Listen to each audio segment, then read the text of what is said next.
Penas temporárias, não é, gente? O tema de hoje, penas temporárias. Estamos lá no Livro dos Espíritos, né? Na quarta parte, no capítulo 2. Vamos ver aqui 3 questões, a 983 até a 985. Então, essas penas temporais, no Livro dos Espíritos, ele se refere, né? Ele se direciona mais à questão do nosso desencarne e da nossa recepção do lado de lá, não é? Mas a gente sabe que esse tema, penas temporárias, ele se estende bem mais e vai até o nosso dia a dia, não é? Todos os dias nós passamos por alegrias, tristezas, né, sufocos e também momentos mais tranquilos. Então, as penas temporárias, a gente lida com ela todos os dias e uma chave para a felicidade é a gente saber lidar com ela, né? Com as penas temporárias que vão estar presentes no nosso dia a dia. Sempre que a gente olha as penas temporárias, né, como sendo o nosso aprendizado, o nosso exercício, e compreendendo que isso faz parte do momento em que nós vivemos, né? No grau evolutivo em que nós estamos, então a coisa vai ficando mais tranquila, né?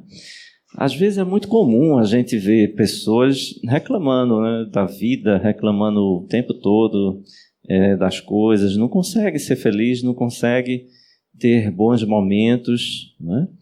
A gente também faz isso, mas devemos fazer em intensidades menores, não é?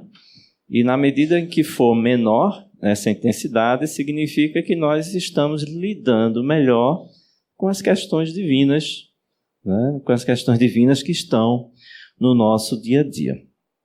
Então, para a gente comentar o tema de hoje, a primeira pergunta ela nos diz o seguinte: não experimenta sofrimentos materiais o espírito que expia suas faltas em nova existência?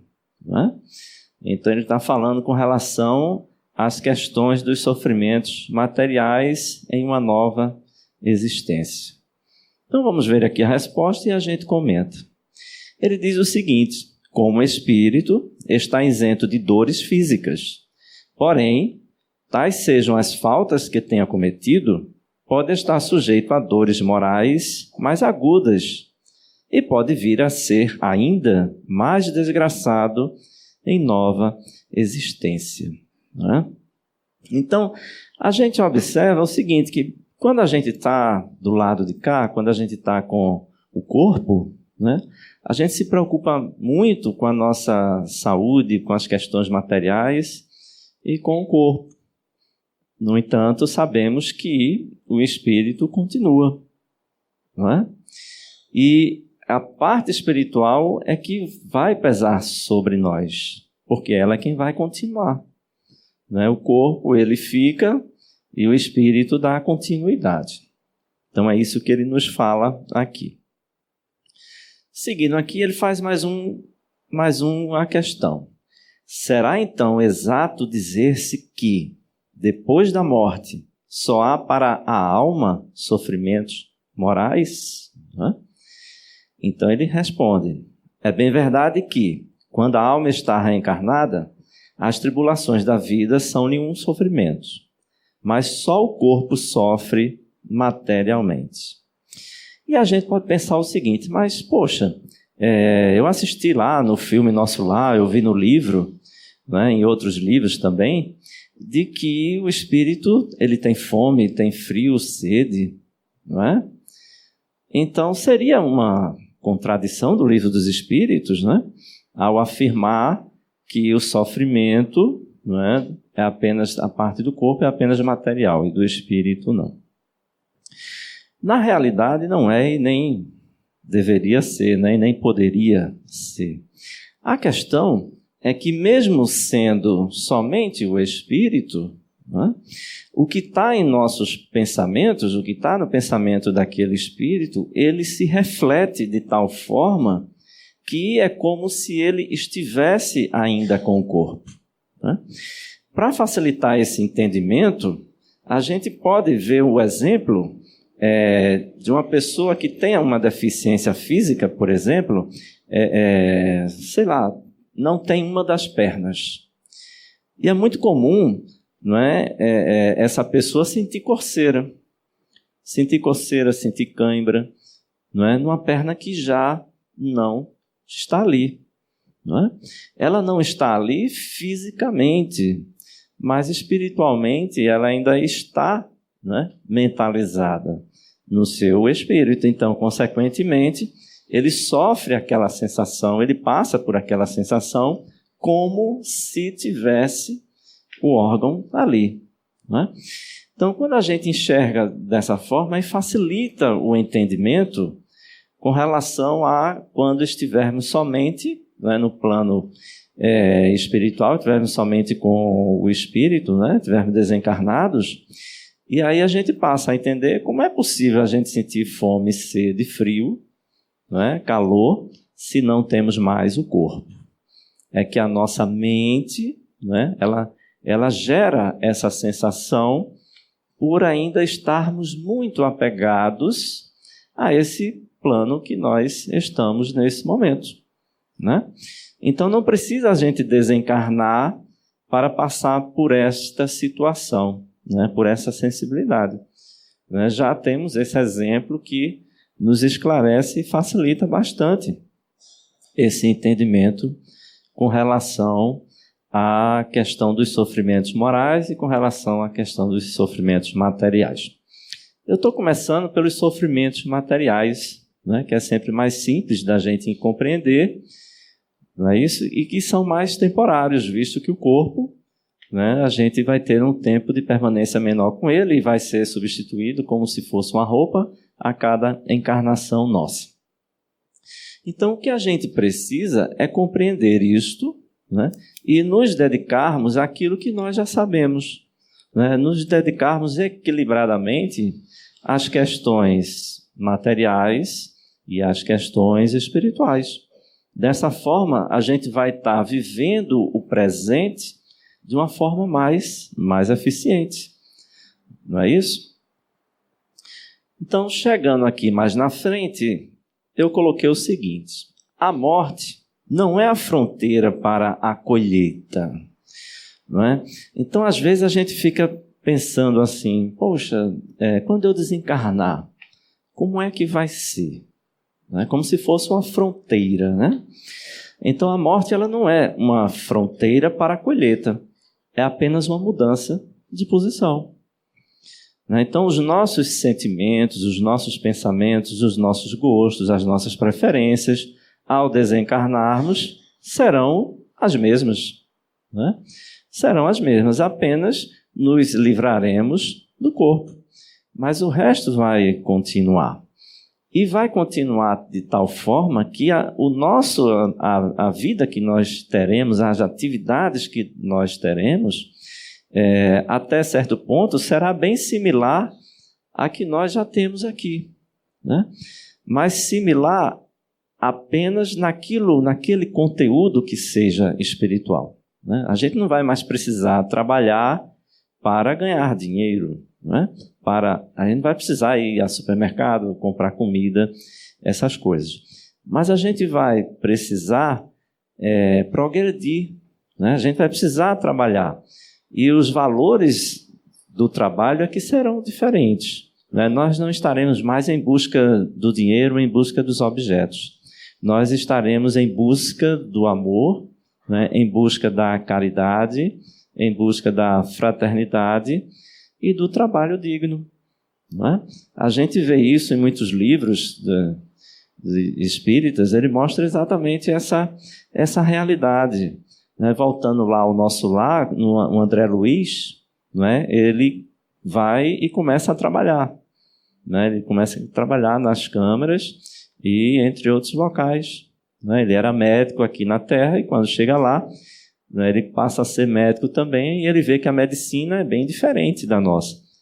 Mas a atividade é a mesma. Ele era médico aqui e passou a ser médico lá. O que mudou foi apenas o método, e o foco. Né? O foco do médico terreno é a parte física, né? A parte psicológica. E o médico espiritual é a questão do psicológico e a questão do espiritual. Então a morte, gente, não é uma fronteira para a colheita. Né? A colheita, a gente está colhendo o tempo todo. Assim como a gente está plantando. Todos os dias a gente planta e colhe, planta e colhe. Tem coisas que a gente vai colher mais para frente. É verdade, né? O retorno não é tão imediato. Mas tem muita coisa que a gente já vai plantando e colhendo antes. Então, a gente gerar uma expectativa, um pensamento de que, como será quando eu desencarnar? Né? É melhor a gente pensar como será o dia de amanhã. É melhor a gente pensar dessa forma. Né? Como será o meu dia amanhã?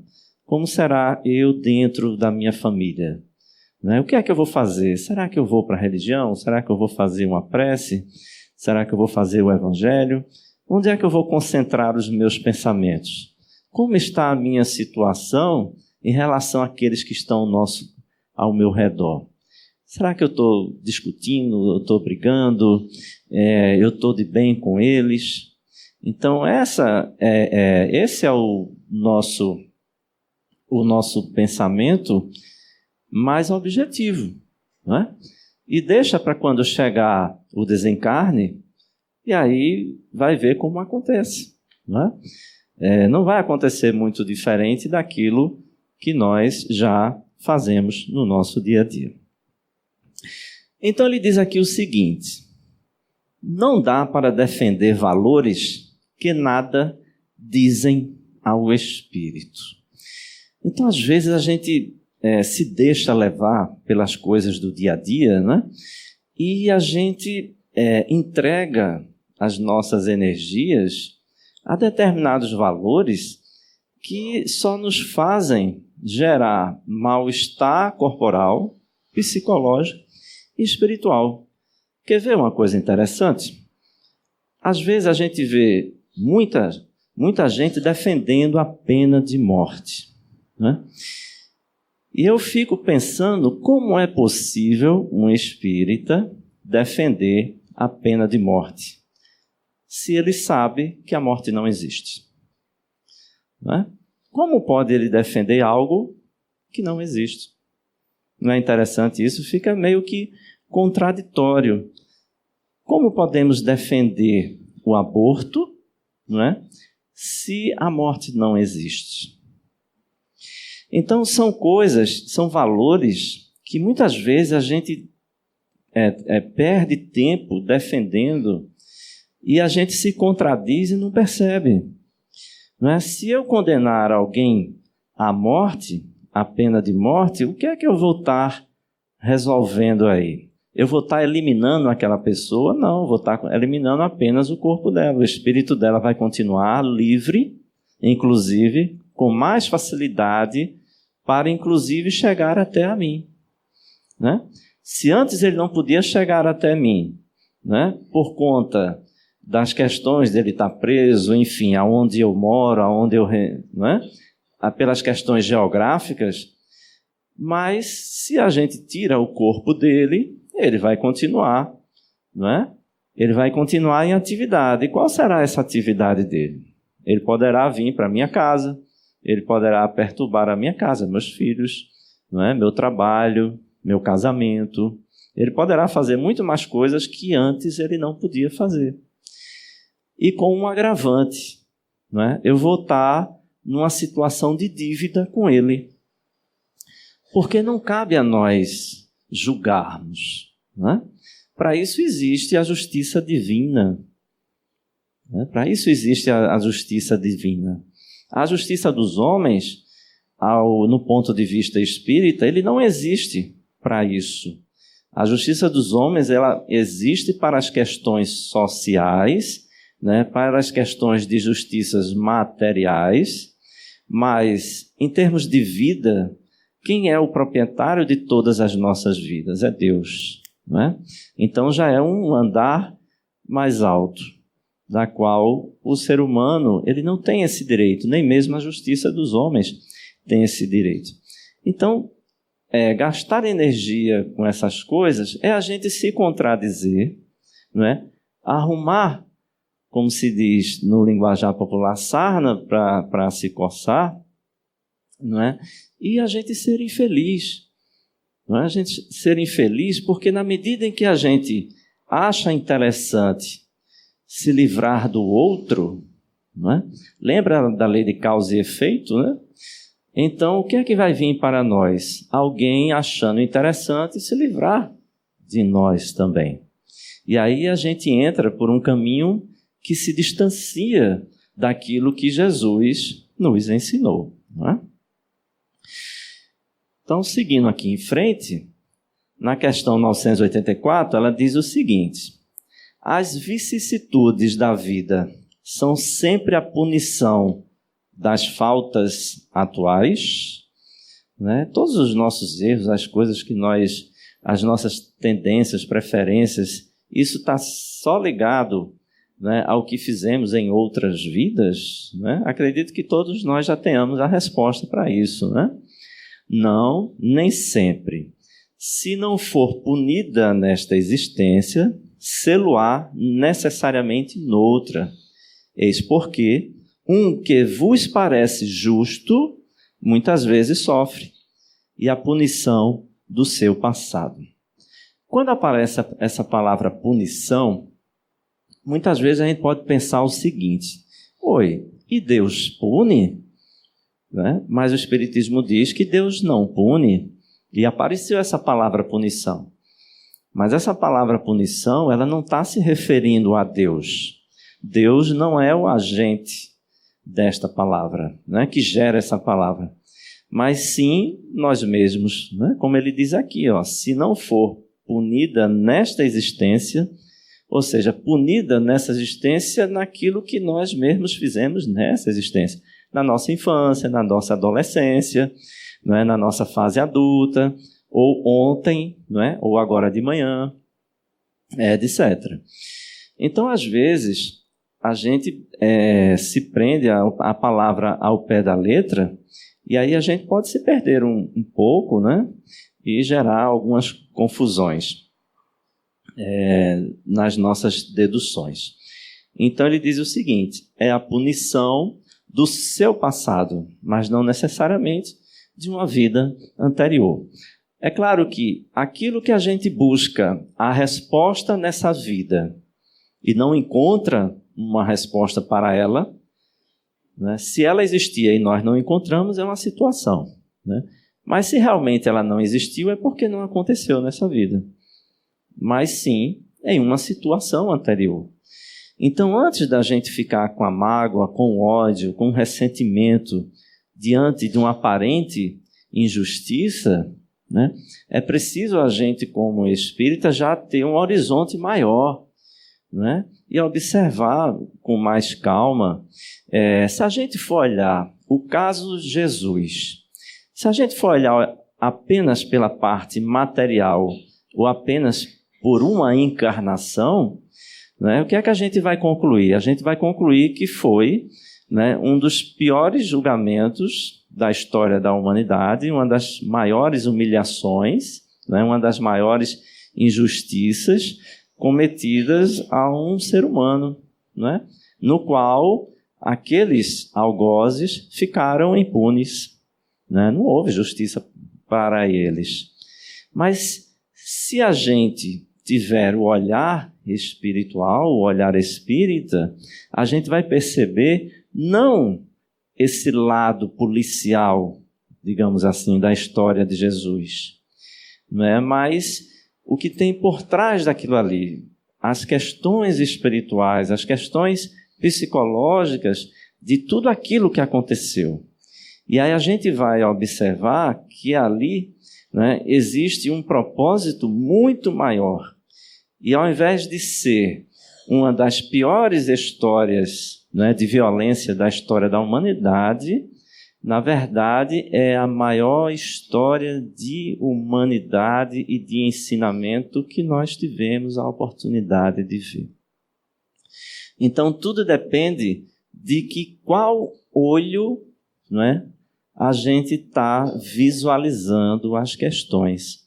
Da mesma forma que foi dado esse exemplo de Jesus, a gente pode trazer para o nosso dia a dia, né? E questões que acontecem conosco, em que nos leva à sensação de ódio e de injustiça e de revolta e de impunidade, né, de vingança. Calma, vamos parar um pouquinho para pensar. Porque todo aquele, né, que erra, nós sabemos que tudo que o plantio não é obrigatório, mas a colheita é, né? Tudo que nós acertamos, nós colhemos, tudo que nós erramos, também vamos colher. Então, quando a gente vai por esse caminho do ódio, da revolta, a gente segue o caminho da desconfiança da eficácia da justiça divina, que nunca falha, né? Independente da gente se distanciar ou não se distanciar, a justiça ela vai acontecer, não é? E vai acontecer na forma plena, não é? Na forma plena. Então, nós ainda temos uma tendência muito grande de fazermos a justiça com as próprias mãos, né? Pela própria ensinamento que nós temos, né? Nós, quando éramos crianças, assistíamos filmes de super-heróis, né? De super-heróis, onde um era o herói e o outro era um bandido. E existia sempre o confronto, né? Existia sempre o confronto. Se existe o confronto, esse é o melhor caminho? Será que no reino de Deus, na sua parte superior, existem confrontos? Existem mocinhos? Existem bandidos? Não. Não é? Não existe isso daí. Então, se não existe isso, é porque não pertence à parte boa do reino de Deus. Não é? Mocinhos e bandidos, se fosse coisa boa, estaria lá presente. Mas não está lá presente. O que é que está presente nas partes, né, superiores do reino de Deus? Está presente a compreensão, a justiça divina, que nunca falha, não é? E a justiça plena.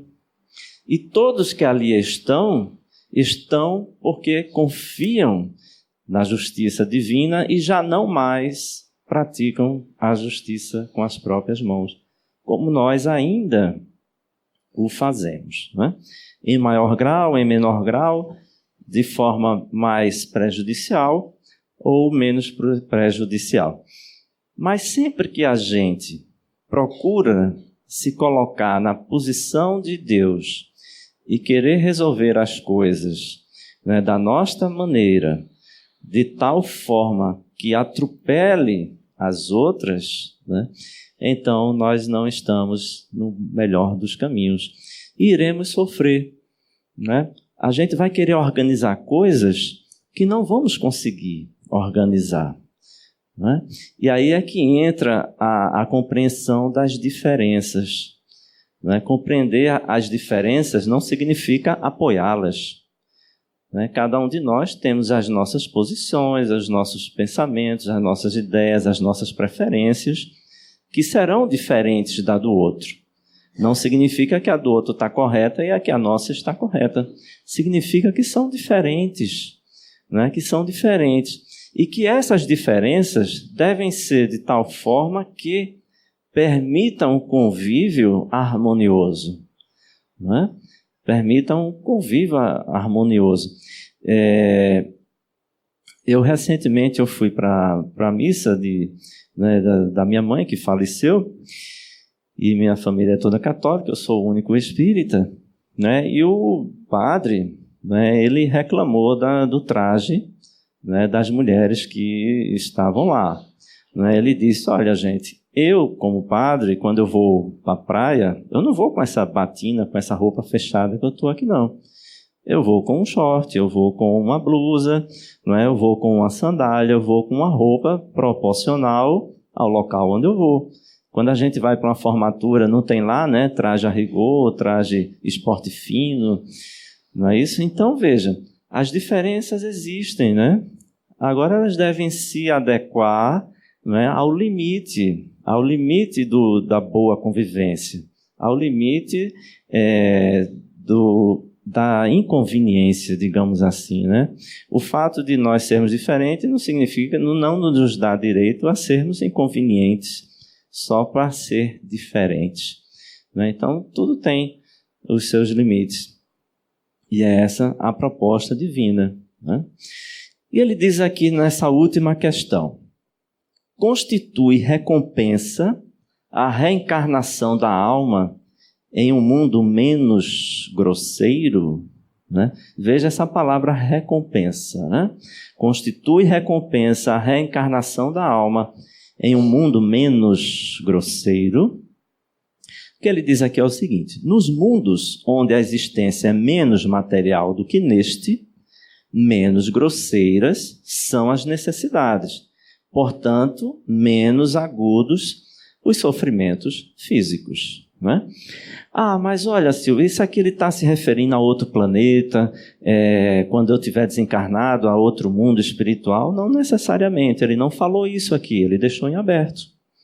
O que significa que já neste mundo, já hoje, neste momento, nós podemos aplicar essa questão daqui, né? Aonde ele diz, nos mundos onde a existência é menos material do que neste, menos grosseiras são as necessidades e menos agudos são os sofrimentos físicos.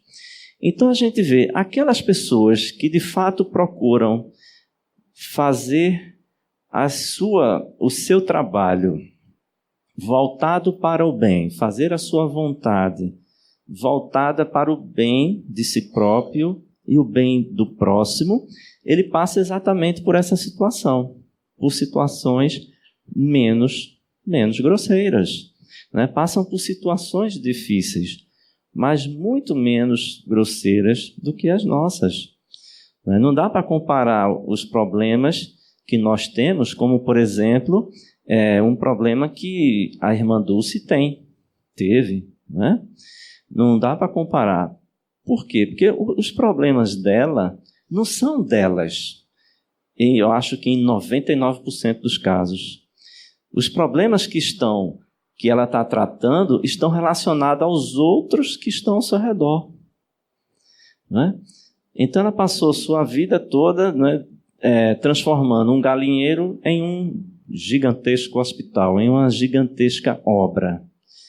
Se você perguntar para ela qual era o problema que ela tinha com ela mesma, ela vai dizer nenhum, né? Inclusive perguntaram para ela: como foi que você conseguiu passar 10 anos sozinha trabalhando na sua obra? Meu filho, eu não estava sozinha, não é? Eu estava com Deus me acompanhando.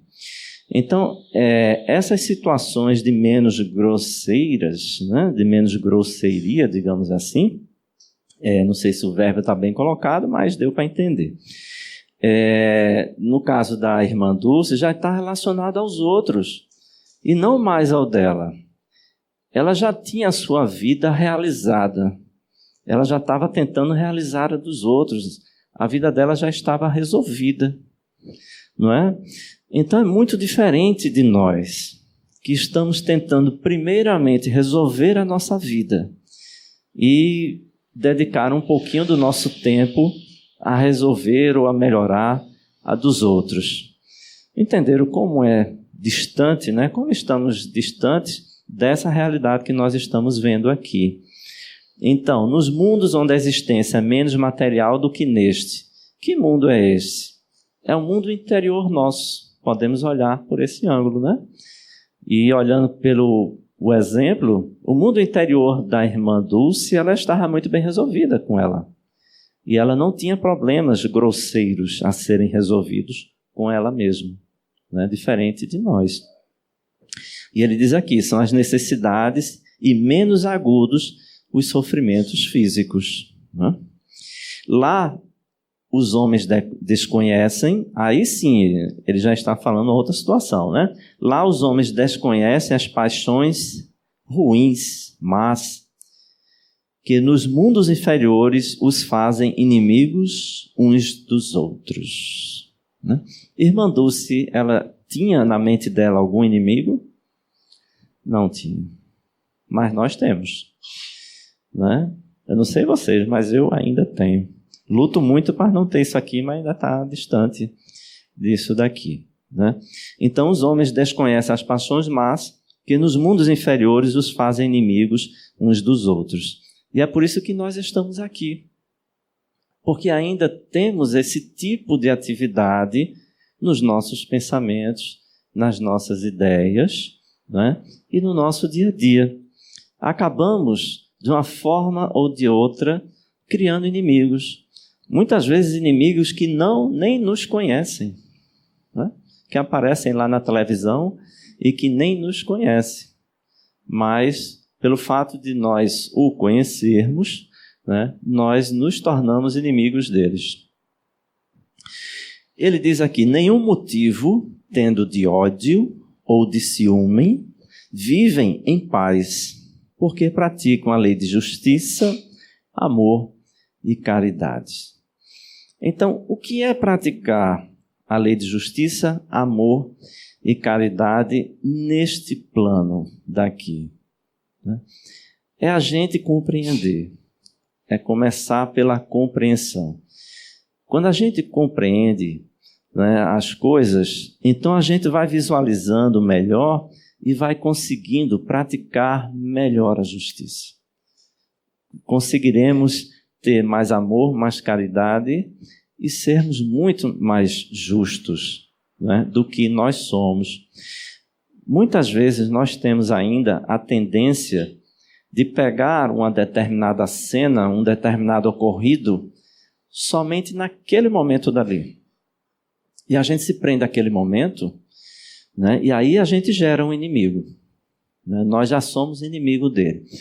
E um dia eu fiz uma experiência numa palestra e peguei o filme de Paulo, né, que antes era Saulo, e mostrei Paulo após a conversão, né, após ele ficar cego e restaurar a visão e lutar pelo cristianismo.